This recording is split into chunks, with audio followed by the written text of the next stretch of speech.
objection, so ordered. Consent to speak in morning business. Without objection, so ordered. Madam President, it's been 10 years since I introduced the DREAM Act, legislation that would allow a select group of immigrant students with great potential to contribute to America. The DREAM Act would give these students a chance to become legal in America. They came to the United States as children. They have to be long-term residents of our country. They have good moral character, graduate from high school, and complete 2 years of college or military service in good standing. Those are the basic standards which we apply, and I think if we enacted the DREAM Act, as I've tried for many years, it would make America a stronger country, giving these talented young immigrants a chance to serve in our military and make us a stronger nation. Tens of thousands of highly qualified, well-educated young people would enlist in the armed forces if the DREAM Act becomes law. We have the support of the Department of Defense and the President. They understand that these young people could make us a stronger and safer nation serving in our military, and they are willing, many of them are willing to risk their lives for this country.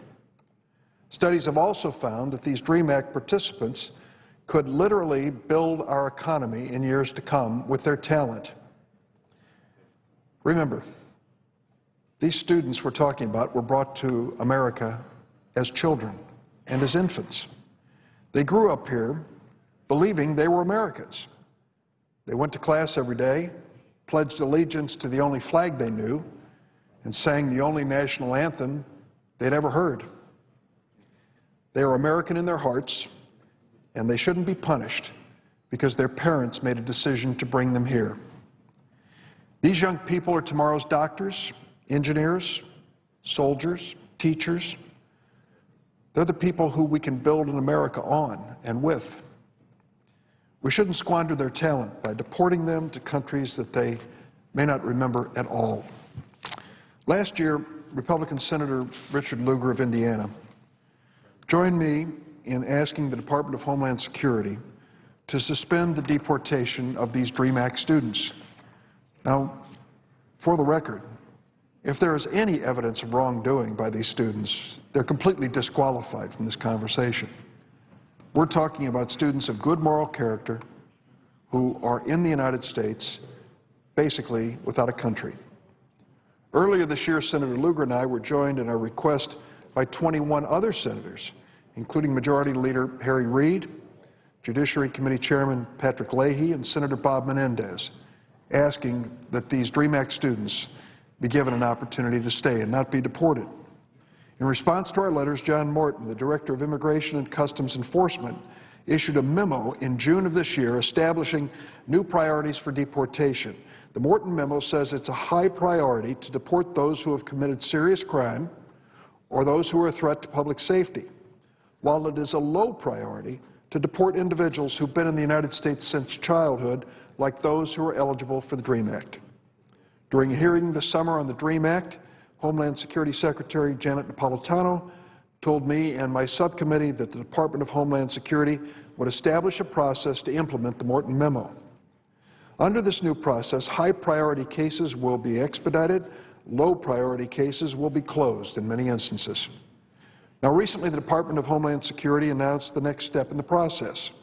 Immigration and Customs Enforcement officers and attorneys will receive comprehensive training on the new deportation policy. By January, all ICE officers and attorneys will have the training that they need.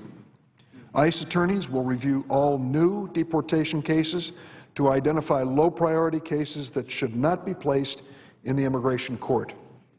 A review of the cases currently in immigration court is also underway. Department of Homeland Security attorneys will review pending deportations cases in Baltimore and Denver to identify low-priority cases that should be removed from the docket. This trial review of new and pending cases will be completed by mid-January and then expanded nationwide. Let me commend the President and his administration for these thoughtful and humane steps to implement this new deportation policy. Today, there are approximately 11 million undocumented immigrants in the United States. It would take billions and billions of dollars to deport all of them. and it would likely lead to the collapse of many parts of our economy.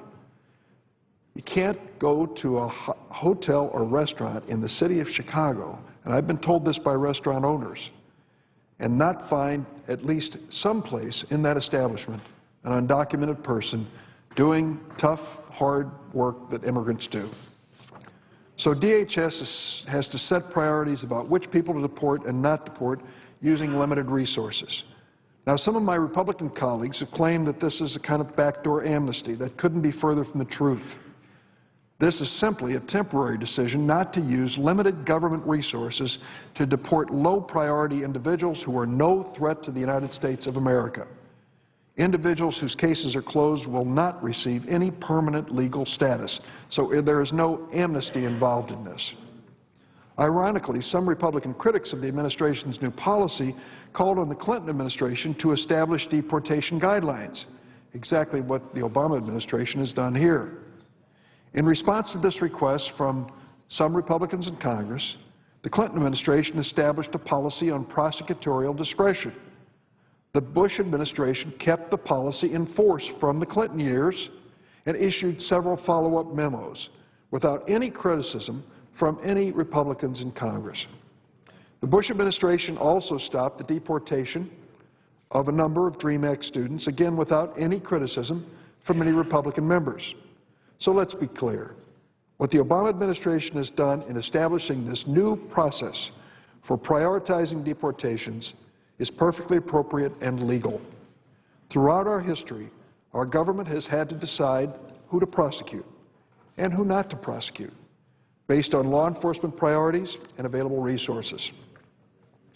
I strongly support the administration's new deportation policy, but more needs to be done to implement this policy, and it needs to be done quickly. Many young people who would be eligible for the DREAM Act are still facing deportation proceedings. Almost every day, my office is contacted by DREAM Act students who are at risk of being deported in a matter of hours or days. Today, let me tell you the story of two of these young people. This is Minaz Khan. 18 years ago, in 1992, Minaz's parents brought him to the United States from Bangladesh. At the time, he was 4 years old. Today, he's 22. 18 years later, he's overcome amazing obstacles to complete his education. In 2009, Minaz graduated from the University of California, Riverside with a bachelor's degree in neuroscience. Minaz sent me a letter, and here's what he said about his future. My dream is to make several contributions to science and become a physician's assistant as a career, and eventually a teacher as well. I have great aspirations, but I do not dream of big houses or tons of cars. I want normality, stability, and liberty. Today, Minaz lives in Palo Alto, California, with his wife, who is an American citizen. Minaz's wife has filed an application for her husband to become a U.S. citizen, but under our broken immigration laws, Minaz has been placed instead in deportation proceedings. 18 years in the United States, a bachelor's degree in neuroscience, aspiring to become a researcher or teacher, married to an American citizen, this man is under threat of being deported. What threat is he to America? The threat is losing a person of his talent who can make such a difference in the lives of so many people. Minaz was scheduled to be deported last month. Under President Obama's new policy, the Department of Homeland Security put his deportation on hold for 3 months so his application for legal status could be considered. I think that was the right thing to do. Minaz grew up in America. He's married to an American. He wants to make America a better nation. In his letter to me, Minaz spoke about what it would mean to him if the DREAM Act became law. Here's what he said. Imagine the countless numbers of individuals ready to contribute to our society as law-abiding, successful individuals who live life with a sense of strength and morality. Abraham Lincoln once said, Minaz wrote, I've always found that mercy bears richer fruits than strict justice, and this is more true now than ever. I have a great amount of hope and optimism and belief in this country that one day will see the DREAM Act enacted into law. Madam President, let me introduce you to another dreamer. This is Jose Labrojo. 1995, when he was a child, 16 years ago, Jose's parents brought him from the Philippines to the United States. Shortly after they arrived here, his parents filed an application to stay in this country as legal permanent residents. For more than 15 years, their immigration application has been stuck in court. 15 years. In the meantime, Jose grew up in America. He graduated from San Francisco State University with a bachelor's degree in biology. As a member of Alpha Phi Omega National Service Fraternity, Jose volunteers extensively, working with elderly and young Asian Americans, among other people. Jose's been authorized to work while his immigration case is pending. For more than 10 years, Jose has worked as a registered dental assistant and a dental laboratory X-ray technician. The dentist who employs Jose was so impressed by his work that he filed papers to sponsor Jose for legal permanent residency in the United States. The employer's petition was approved, but because of our broken immigration laws, Jose has been placed in deportation proceedings. All of these years in America, 16 years in America, a bachelor's degree in biology, a man who is currently working in the health field in dentistry, who's done such a good job that his employer wants to have him here permanently, is now facing the prospect of being deported to a country he cannot even remember. Jose was scheduled to be deported last month, 3 days before Thanksgiving. But the Department of Homeland Security put his deportation on hold, so he'll have a chance to apply for legal status and continue working. He sent me a letter, and here's what Jose said. I followed the laws of our system, but the logjam in the courts have put me in this untimely predicament. I've lived in the United States for 16 years, and I consider this country my home. I've always felt like an American. I want to stay, live my dreams, build my own family here in the U.S. I hope that someday the DREAM Act becomes a reality so that I may continue making contributions to the country I call home. Madam President, I ask my colleagues who are critical of the administration's deportation policy, would America be better off if we deported Minaz or Jose back to Bangladesh and the Philippines? I don't think so. These two young men were brought to the United States as infants and children. They grew up in our country. They've overcome great odds and achieved great academic success without the support of federal assistance. They didn't qualify for it. They have no problems in moral character and pose no threat to America. They would make us a better country if we gave them a chance. Minaz and Jose are not isolated examples. There are thousands just like them. We have the power in the United States Senate to give them a chance, to let them prove what they can do for America. I want to commend the administration for its deportation policy, but I urge the Department of Homeland Security to move forward on an expedited basis. As long as young people like Minaz Khan and Jose Labrojo are facing deportation, there's work still to be done. It's also clear that this new policy is only temporary. The deportations of many DREAM Act students are only temporarily suspended. Ultimately, the responsibility lies with Congress and with us to fix these broken immigration laws and give these good young people a chance. I ask my colleagues to support the DREAM Act. It's the right thing to do. It will make America a stronger nation. And I yield the floor.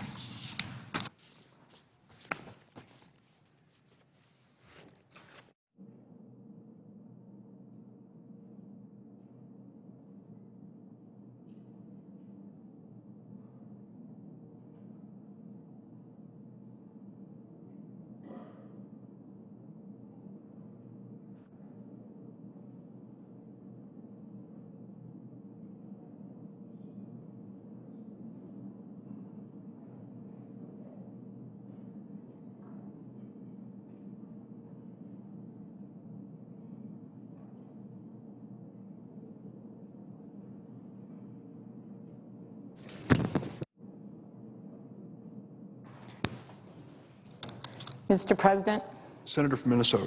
I ask to speak as if in morning business for 5 minutes. I first want to thank my colleague, Senator Enzi, for giving me these 5 minutes to speak. He was supposed to be next. I truly appreciate it, and thank you, Mr. President, for presiding.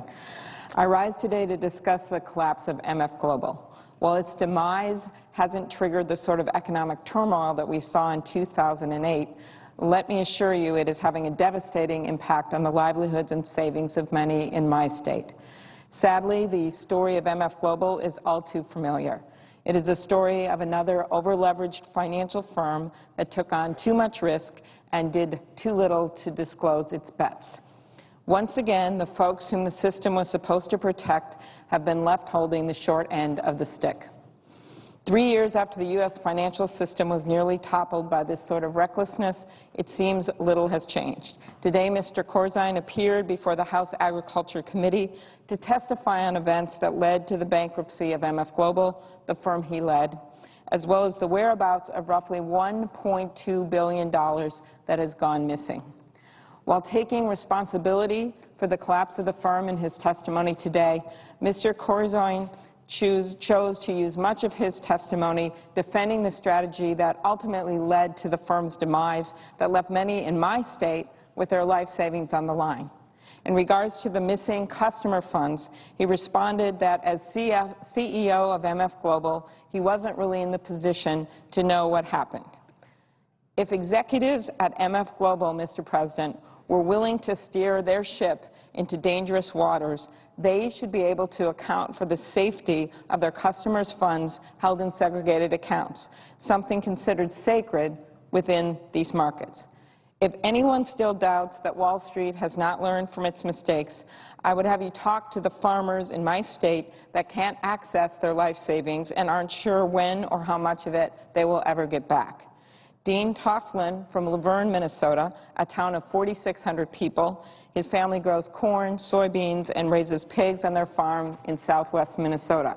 He currently has over $200,000 in what was supposed to be a segregated MF Global account, which he cannot access and which he may never fully recover. He isn't a speculator. He invested to reduce his risk, locking in prices ahead of the growing season so he is protected from price fluctuations that can eat into his profits. Or talk to Dennis Magnuson, a pork producer from Austin, Minnesota. He had a substantial amount of money with MF Global that he used to stabilize the cost of feed for his pigs, which both senators in this chamber who are in states that have livestock know the cost of feed has been escalating. That's why he invested. He's been farming for 40 years, and he knows the risks, price swings, poor crops, bad weather. These are all part of farming. But his account at MF Global was supposed to help manage those risks, not become one. And it isn't just individual farmers. The effects of MF Global's collapse are rippling through the whole agricultural community. Here's a letter from Philip Deal. He writes, I am the general manager of Wheaton-Dumont Co-op Elevator in Wheaton, Minnesota. Wheaton is located on the western edge of Minnesota by the North Dakota-South Dakota border. Our co-op has approximately 1,200 active members and a total membership of more than 5,000. So the MF Global situation affects a great number of people here. We employ about 115 people, and we are easily the largest non-government employer in all of the communities in which we operate. Our business uses the Chicago Mercantile Exchange and the Minneapolis Grain Exchange to hedge grain purchases and sales. We do not speculate. We have always relied on the implied fiduciary responsibility of the Commodity Future Trading Commission and the Chicago Mercantile Exchange to safeguard our segregated funds. The impact to our business has been huge. We have been forced to double margin the missing funds. This has increased our interest expenses and decreased our ability to buy and sell grain. Simply put, we cannot afford to lose any money on this deal. On a local level, the very future of our business is at stake. On a larger level, if segregated funds are lost, market participants will leave the market, open interest will decline, and market liquidity will fall. Everyone loses. Sadly, Philip Deal is correct. The failure of MF Global has caused millions in investor losses, created significant uncertainty in the markets, and has left many in my state confused and angry, and they should be angry. Just 3 years after the 2008 financial collapse, and what has changed? How can ordinary folks trust the system? Who can they trust to protect them? 2 weeks after the collapse of MF Global, it was announced that the Commodity Futures Trading Commission, which is leading the investigation into the missing funds, will receive only 2/3 of their budget request for 2012, potentially limiting the agency's ability to do its job at a time when the markets they oversee are expanding exponentially. This is not acceptable. We need to make sure our regulator agencies aren't allowing Wall Street bankers to go down the street in their Ferraris while those standing up for the middle class, those that the agencies are supposed to regulate them, are not following behind in a Model T Ford. We don't know with certainty what the ongoing investigations into MF Global will find, but there is little doubt that Congress has work to do. Already, the CFTC, after our hearing in the Senate Agriculture last week, has come up with some changes that they are proposing to how these funds can be invested. I think more needs to be done.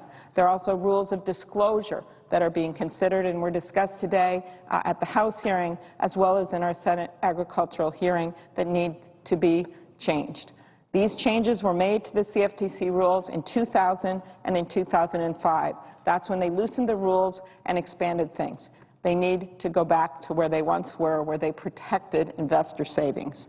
Investor trust in segregated accounts is vital to market confidence and is a cornerstone of customer protection in the commodity futures market. This trust has been breached. I urge my colleagues to join me in demanding that those responsible for the MF Global failure be held accountable for their actions and that steps are taken to prevent this from ever happening again. Thank you, Mr. President, and I yield the floor.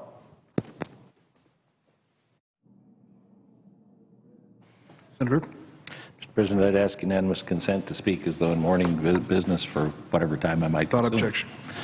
Thank you.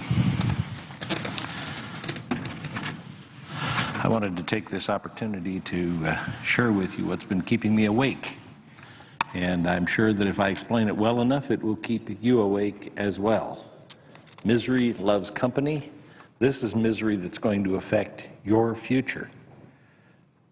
The Senate has to make some changes to have a future for this country. For 14 years, I was the only accountant in the United States Senate. I've been joined by Senator Johnson from Wisconsin, who's an accountant. And these kind of numbers always bother us a little bit. Now, I've done a couple of pie charts here. This one on the left represents the spending that we're doing. The one on the right represents the revenue that we're getting to do the spending that we're doing. Now, these are proportionately correct. This is the spending. This is the revenue to do the spending with. Dramatically different, dramatically lower. Now, there are a number of pieces of this that I think probably even show more. The spending, incidentally, is $3.456 billion. Actually, that's $3.456 trillion. It's $3,456 billion that we're spending. How much are we taking in? $2,162 billion. That's $1.2 trillion less than we're spending. It's a third more that we're spending than what we're taking in. How long can you do that? There's no end in sight. What's that made up of? Well, one of the things that we worry about is Medicare, Medicaid, Social Security. And I've got the revenues represented here for Social Security and the social insurances. And we're taking in $865 billion a year. This piece of the pie is what we're having to put out for that same thing. We're having to put out $1,494 billion. Yeah, $865 billion versus $1,494 billion. When we say it's going broke, I think it's pretty evident. If you don't make any changes, this kind of spending will eliminate a program that seniors rely on. Now, I used to say that when we're doing some of these things, we're stealing from our grandkids. You know, we spent so much that it's no longer our grandkids that we're stealing from, it's our kids. And in a matter of months, the bill could come due. Europe's having some difficult financial times, and they're changing the money that's going to be available to secure the bonds that allow us to do this kind of spending.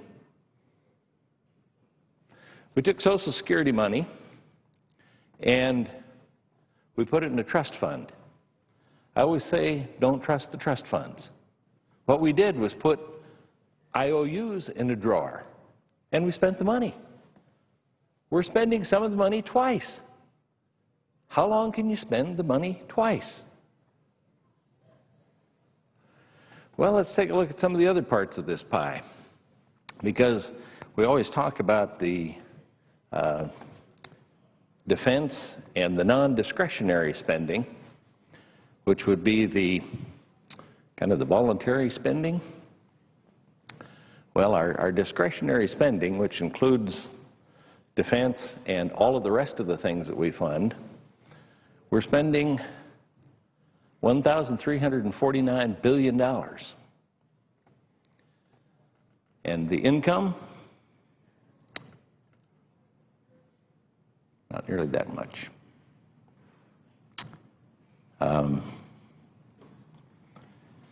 Individual income taxes pay $899 billion.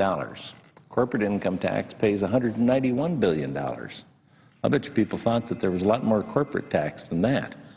Part of the reason for that is that a lot of people have single proprietorships, or they have partnerships, or they have small business corporations.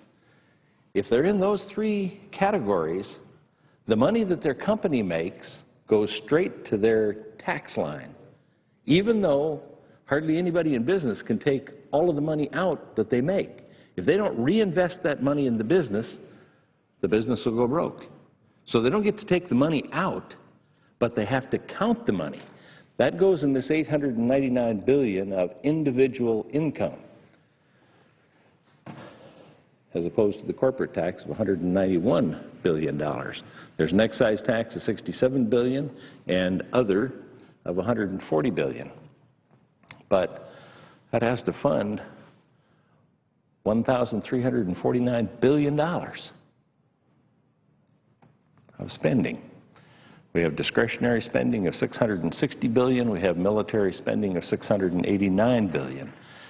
I mentioned the Social Security and the Medicare and the Medicaid. Besides that, we have some other mandatory spending of $416 billion. That's other things that we said will definitely be paid no matter what kind of shape the federal government's in. It's a whole range of programs. And then, of course, this little yellow sliver here, very important one, that's the interest that we have to pay. That's mandatory as well. We don't have an option on whether we're going to pay the interest on the bonds that we owe. It comes to $197 billion a year. But that's at the lowest interest rate in the history of the United States. What happens when that goes up? And as the European countries have more trouble and try to sell their bonds, they're going to have to pay a higher rate to be able to sell those bonds. When they have to pay a higher rate, we're going to have to pay a higher rate. We're all competing for the same dollars. And there aren't enough dollars out there to fund this kind of discretion, this kind of increase in spending each and every year. How do we make up the $1 2/10 trillion more that we are spending than we are taking in?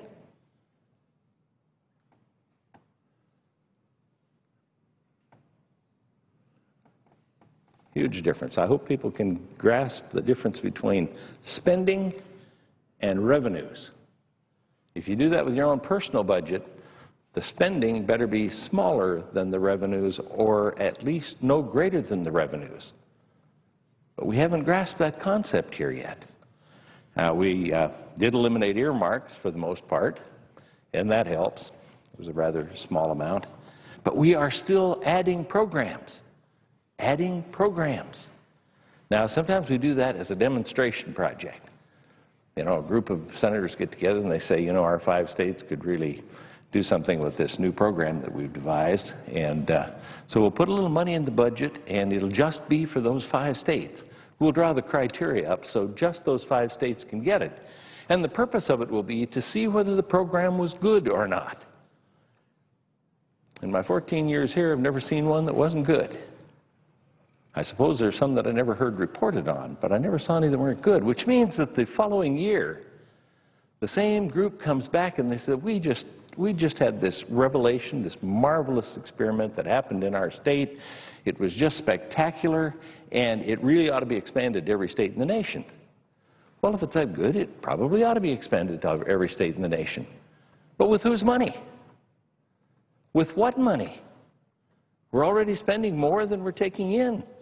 We can't do the demonstration programs on new ideas unless we can eliminate some of the old ideas. Oh, yeah, that's another problem.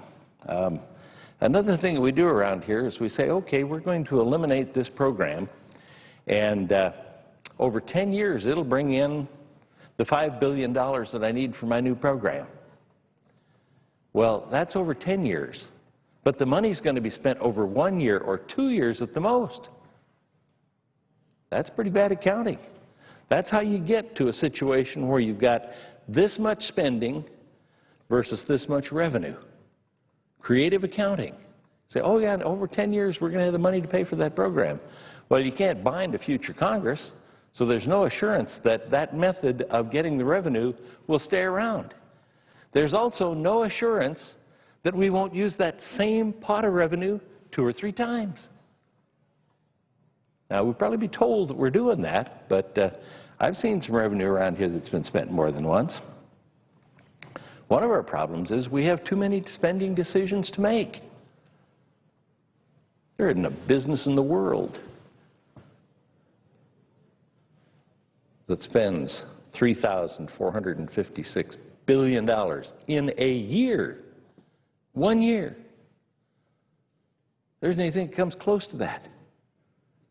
And they have a bevy of accountants that are figuring out how to make their expenditures, make the cuts, make everything come out all year. We do an appropriations process. We've broken that down into 12 pieces to make it more manageable. 12 pieces doesn't cut it, folks. You can't get into the detail for spending the billions. One of those is $689 billion. How long would it take you to go through the expenditures on $689 billion? Well, you have to trust some of the past spending and some of the past obligations, and I don't think you can really get into it that much. So what do we do about it? Well, we do omnibus bills. That's where we say, well, this is what we spent last year, so just jam all this into one package and hurry up and pass it so government can continue to operate. Well, before that happens, we do continuing resolutions. We say we can't shut down government because there are so many things that people need that we've already approved to the tune of $3,456 billion. And so we've got to keep government operating. So what we'll do is a continuing resolution. Now, a continuing resolution allows a government agency to spend 1/12 of what they had the previous year each month until we get the thing solved. Now, in 2008, we had 27% less spending than we've got right now. So I think a lot of the agencies would be delighted to have us just keep continuing 1/12 of their last year's allotted spending each month this year. And that's pretty much what they're doing. I really think there ought to be a penalty for us, which would be reflected in every one of the budgets. I think that every time we do a continuing resolution, there ought to be at least a reduction in the amount they're allowed to spend each month until we get a final resolution. That could be 1%, it could be 0.5%, but there's got to be some kind of a reduction if we're ever going to get this down. Yes, there's a bigger responsibility, and that's for appropriators to figure out how to get this circle down to that circle. And it isn't just on the part, this is the only part that the Appropriations Committee gets to work on, this little third of the square. This part has just as big a problem as this part does in the amount that's being spent. So we're going to have to come up with some solutions. I have some solutions. I'm not going to go into those today. What I want people to do right now is to think about how much we're spending versus the revenue we've got. And every person in America needs to be thinking about the way that the things they're involved in can be a part of getting this circle down to the size of that circle. It's everybody's responsibility. Now, what we continually run into are the groups, particularly from our states, that come in and they say, I have this fantastic program, and we just need a little increase for inflation because it's such a phenomenal program. And for years, we've been able to do that. That's how the balloon got this big. We're just not going to be able to do that. And what would be helpful is if people could suggest how in their program they could make it better for less. It's either going to have to be better for less with a little pain, or wait a couple of years and have it worse for less with a lot of pain. We're at a point right now where we could do 1% reductions for each of 7 years and get to a balanced budget. Now that's 1% true cuts. That isn't 1% less growth. It's 1% true cuts each and every year, and it has to cover the whole circle, not just this part of the circle, which is what we usually concentrate on, and have some discretionary capability on it, because this whole piece of the pie is the mandatory spending. It's only funded by that much. Can't do that for long. We're going to have solutions. Now, the usual effect is people come in and they say, well, you know, we need a little bit more money, or don't cut my program, just keep it the same size. And I ask for suggestions on how we can keep doing that in light of this being the revenue, that being the revenue, and this being the expenditure. And their usual approach is, well, I can tell you a couple of programs that some other people have that we ought to eliminate. Now, we're taking a look at those, too. We looked at them in the Health and Human Services area, Senator Coburn and I did, and found that there were $9 billion of duplication. Do you need to do duplication? I would hope not. Well, he got so excited he did it for the entire federal government. He found $900 billion. Now, does that mean a whole lot of other agencies were a whole lot less efficient than Health and Human Services? No, it means that we do duplicative programs in every single agency. We have financial literacy programs in every single agency. If we're spending this much and only getting this much revenue, is the financial literacy in our government working? I don't think so. When I first got here, there were 119 preschool education programs. 119 of them. And preschool is really important. The start you get from when they're first born until they go to school makes a huge difference. We had 119 programs. We took a look at those and found that a bunch of them, according to their own evaluation, were failing. And we now have that down to 69 programs. You know why I can't go below 69? My jurisdiction is over the Department of Education, and they only have 8 of them. 8 of 69 education programs. The Department of Agriculture has the most preschool programs. So when he's talking about duplication, he's talking and looking at the whole realm of everything that the federal government does. There is duplication in each and every agency, and what we're going to have to do is pick out the best at doing whatever we're trying to get done and put a little more funding in there and eliminate the other ones. Getting rid of duplication is a surer way of solving the problem than some of the other ways. We keep talking about waste, fraud, and abuse, and yes, there is waste, fraud, and abuse. And we need everybody in America to help us find that waste, fraud, and abuse. But it's a rather elusive number. Anybody know how big that is? Everybody is guessing. It's only a guess how much there is. And we need to be finding it, and we need to be taking the money in before we spend it. You'll find us using some waste, fraud, and abuse numbers as the pay-for a new program. Well, you aren't able to spend that money until you actually got it.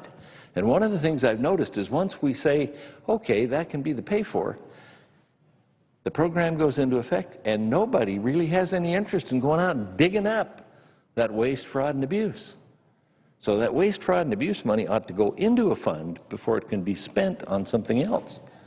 But when I'm talking about duplication, the $900 billion worth of duplication, I'm talking about numbers that you can go to the federal budget and look up. You can find out exactly how much those programs are spending. Now, when it's duplication, you wouldn't eliminate all of them, but it sounds like you ought to be able to eliminate half of them. $450 billion would be a huge change for this country.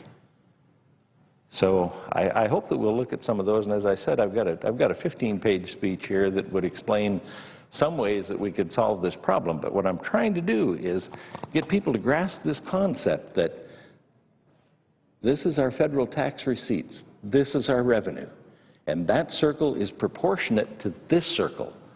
This circle is what we're spending. As a family, people know they can't do that. As a government, you can't either very long, even if you print your own money. So somehow we're going to have to shrink this down till it's that size, or grow this until it's this size, but or a combination of the two. And like I said, I'll have some other speeches to do that. But I hope everybody will take a look at it. We say don't touch our Medicare, Medicaid, and Social Security. I don't know how long we can have $500 billion worth of extra expenditure in that category alone. There's another $416 trillion of mandatory here that's in that kind of in that same category. How long can you keep spending that? And what happens if the interest rate goes up?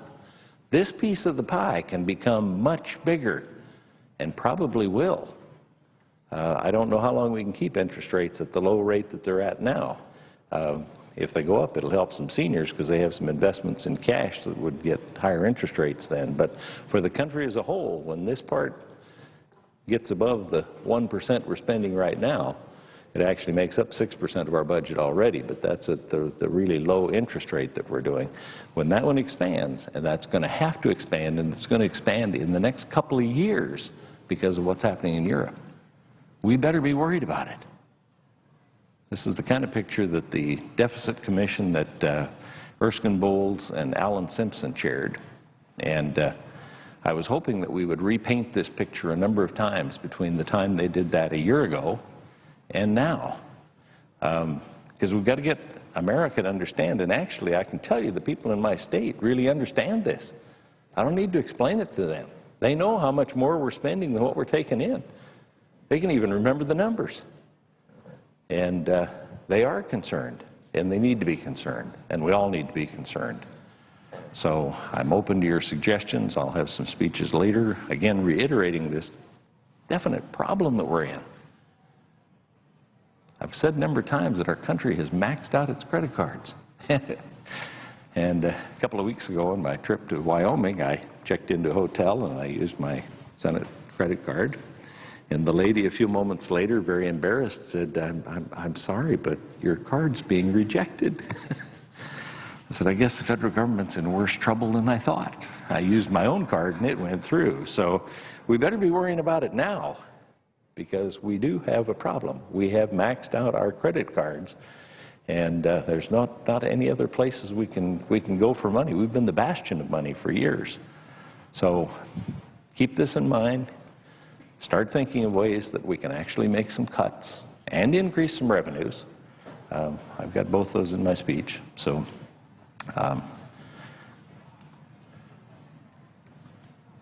it is a crisis. It will be a more immediate crisis any time, but we're no longer spending our grandkids' money. We're spending our kids' money, and it's just about to come due on us. And when I say on us, I'm even including the seniors in that. The day of reckoning is not far away. I yield the floor and suggest the absence of a quorum. Without objection.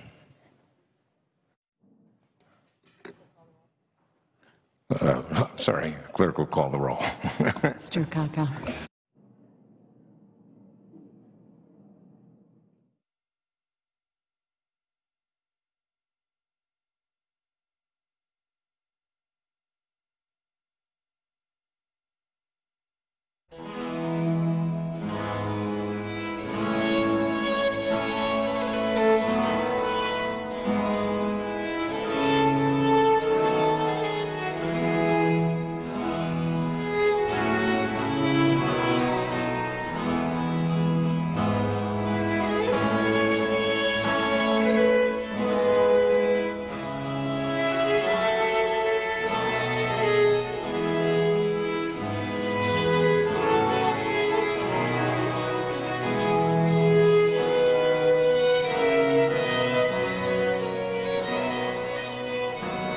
as if in morning business. We're in a quorum call.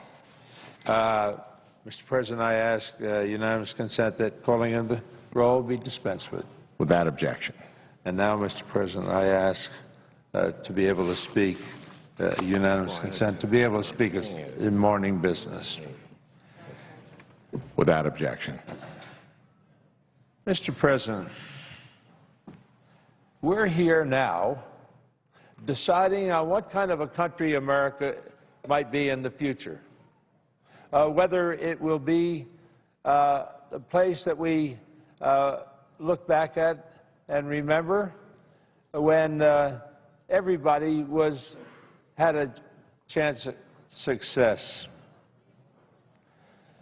It's hard to believe that when we look at the vote that we just had. It confirmed where the Republicans are on the issue of whether middle-class families should get a tax break. The Republican answer, surprisingly, no, strike that, not at all surprisingly. They've been consistent in their views.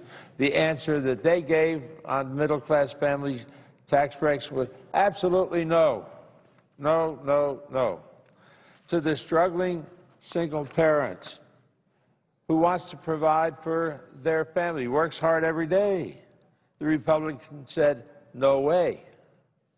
To the recent college graduate trying to start a career but having trouble paying back college loans, paying rent, paying living costs, the Republicans said no.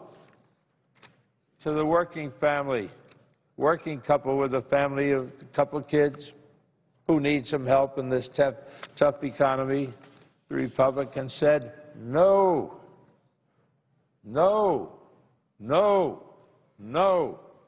The Republicans refuse to help you because their mission is to shield the wealthy from paying their fair share of our country's obligations.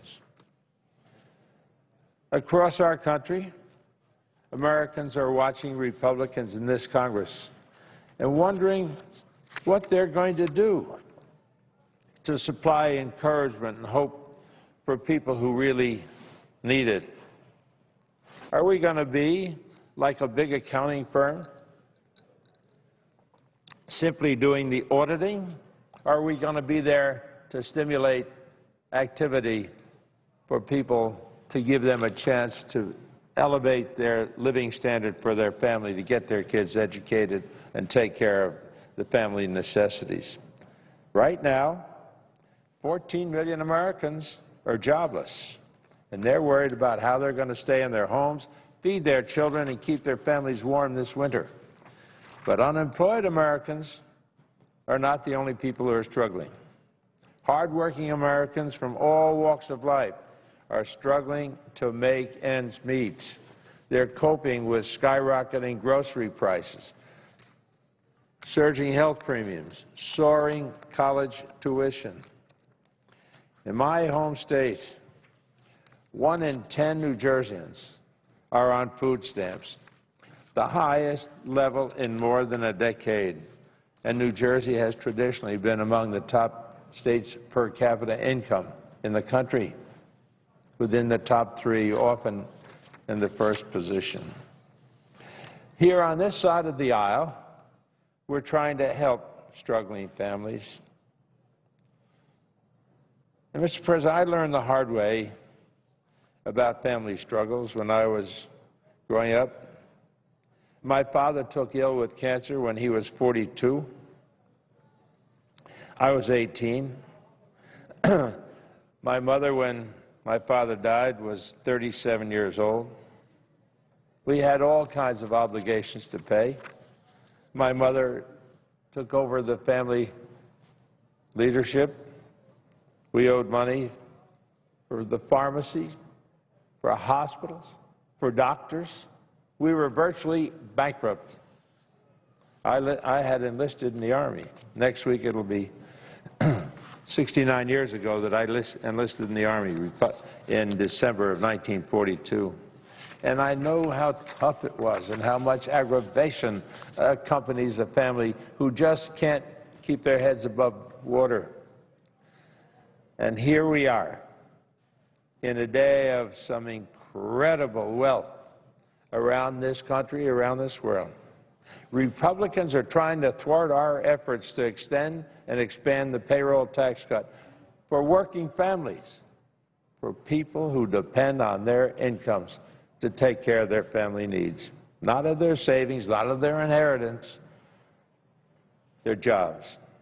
Millions of American families have benefited from this tax cut that we've had this year, but it stands to expire at the end of December. And our side is eager to continue this tax cut and increase the size of that cut to help these families. My state, this means that a typical family would receive a total tax cut of $2,100 next year. $2,100. Mr. President, for parents who are trying to feed their family, educate their kids, pay their bills, an extra $2,100 goes a long way. And to make sure that all working families receive this much-needed relief next year, we're asking America's millionaires to pay their fair share. But the Republicans would rather protect their wealthy friends than continue the payroll tax cut for working families. First, the Republicans blocked our side's efforts to cut taxes for the middle class. Then the Republicans offered their own plan. It was a disgrace. Their plan calls for a much smaller middle-class tax break, which they would have paid for by laying off 200,000 middle-class government workers. That's how they solve the problem. Fire people. Don't take it out of your bank account. Don't take it out of your salary, even if you make over $1 million a year. Fire people. Make sure that they understand that we're not as concerned about them as we are about the person who makes over $1 million a year. It was a cynical ploy. It showed the other side's true stripes. The Republicans say they're for lower taxes. But we now see that that only goes for the jet set. Their tax-cutting zeal doesn't extend to the middle class. Republican priorities raise taxes on middle-class families. Middle-class families. Middle-class families don't have it easy in America today. They want to raise their taxes to protect the luxuries for the millionaires. Make no mistake, working families will suffer if the Republicans continue to block our efforts to extend and expand the payroll tax cut, and so will our economy. Last week, Barclays Bank warned that our GDP will drop 1.5% if the payroll tax cut is allowed to expire. The choice is clear. We can continue the payroll tax cut for working families, or we can allow the Republicans to continue running their millionaires' protection ring. The fact is, Mr. President, Americans' millionaires are doing just fine. They don't need protection from the Republicans. Since the 1980s, our country's wealthiest 1% have seen their average household income increase by 55%. But for the bottom 90%, average household income hasn't increased at all. As a matter of fact, it's gone down because as wages were increased modestly, the cost of food, health care, and college tuition skyrockets. So their purchasing power was declined, even though they had a raise in their paycheck. As we see here, even though incomes are growing for the very wealthy, their taxes are actually going down. The red stripe indicates incomes of the higher percentage from $100,000 on up. They are getting much larger raises and improved incomes, where the middle class, 15% people are getting substantially less buying power. We can also look at CEOs to see how well the wealthy are faring.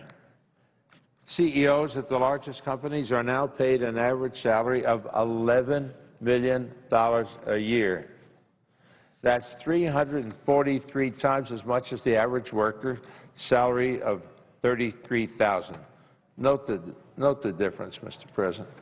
343 times as much as the average worker's salary of $33,000. That is not a very well-balanced position. CEO pay has skyrocketed compared to the average worker. In 2010, CEOs made 343 times the average worker's pay.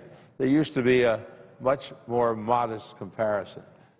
In 1980, CEOs made 42 times the average worker's pay. Just look at that. In 30 years, the CEO pays have gone up by more than 300 times what the average worker is making.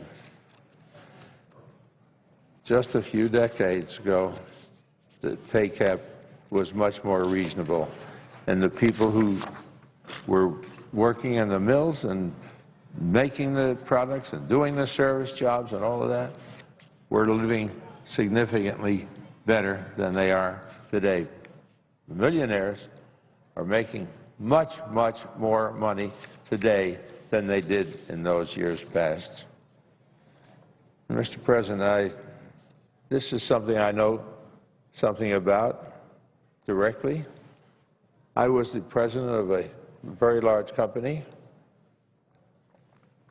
when I came to the United States Senate. I saw what was happening because I had a boost from our country. I had enlisted in the Army. I got the GI Bill. I went to Columbia University. I still sit on the board of the business school at Columbia University. My parents were running little stores to try and keep things alive for our family.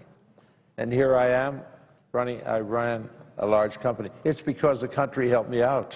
It's because the company said, Frank, if you can learn, we'll help you. We'll pay your tuition because you served your country. I served during the war in Europe, and that made a difference. And that company that I helped start with two other fellows has 45,000 employees today. 45,000 people are working at ADP, the company that I helped start today, because we had a chance at an education, understand what you had to do to be in management, what you had to do to provide leadership. And our goal shouldn't be protecting millionaires and billionaires who don't need our help. We should focus on the foundation that our society requires for it to function. We should be focused on protecting Medicare, food safety, Head Start. Imagine, they want to take seats away from Head Start programs. These little kids, I visited a Head Start program in New Jersey just a few weeks ago, and I saw the children. They were 3, 4, 5 years old.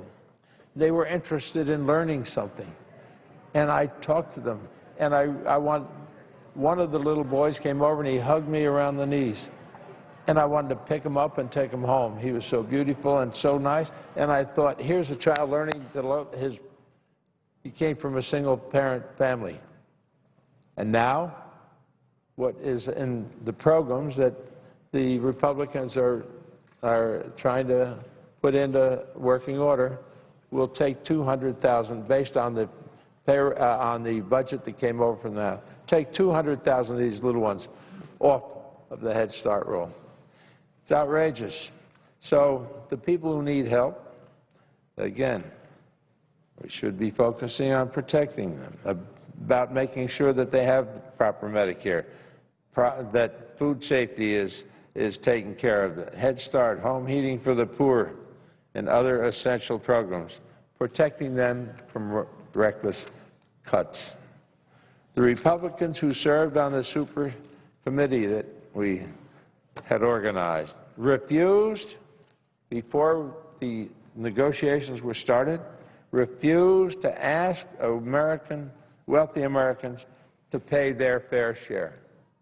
They practically took an oath that they would have no revenue increase when the country is deeply in debt and starving for a better way to solve our problems. As a result, the poor and the middle class are going to have to make up the difference. These are the people who need help the most right now, and we must act now to protect the vital programs they rely upon. If we fail to act, our country and our economy will continue to suffer, especially Americans who are already struggling.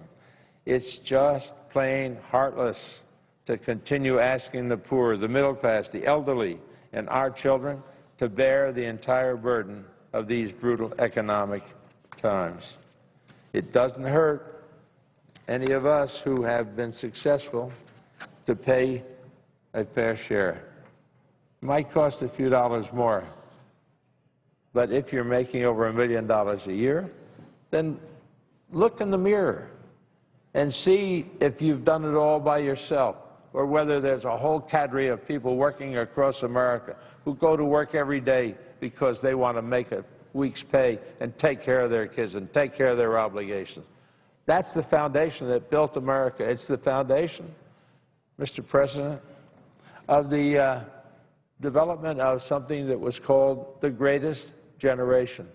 It was the generation in the last century who served in World War II. And all of us, and I was one of those people, 8 million people got a college education who otherwise wouldn't have been near college. Our tuition was paid, and we got a stipend every month beside that for our service in the military during the war. And it built our country. And that has strengthened our foundation. And now we see people, Republicans, who want to make it tougher for people to make a living, tougher for people to get an education, tougher to provide heat for people who desperately need it in the wintertime, tougher to think ahead and say, you know what, I know my children will do better than I've done in my life. That used to be a truism in our view of life in this country. Don't hear that much anymore because people are unsure. And it doesn't help to have the Republicans sticking up for the wealthiest among us and turning their backs on working-class families in this country, the middle-class families. It's not right, Mr. President. I hope the people across this country will say no. We're going to say no to you, the Republicans, when it comes to your turn to see if you can pass the equivalent of the SATs. See if you can pass an election with that kind of a burden being placed upon the people in the country who struggle hard to make a living. Mr. President, I hope that our Republican colleagues will disband their millionaires' protection game. Stop standing in the way. Start standing up for everyday Americans who need our help. Help us continue the payroll tax cut for working families. Help us protect the programs that benefit the people who need them most. Help us, friends on the Republican side, to make America even stronger than it is today. And we can do that. Countries are failing all over the globe. America needs not to do that. We just have to make sure that while we take care of our expenses, we also make sure that we have the revenues to do the job with. And that, Mr. President, with that, I note the absence of a quorum. I yield the floor.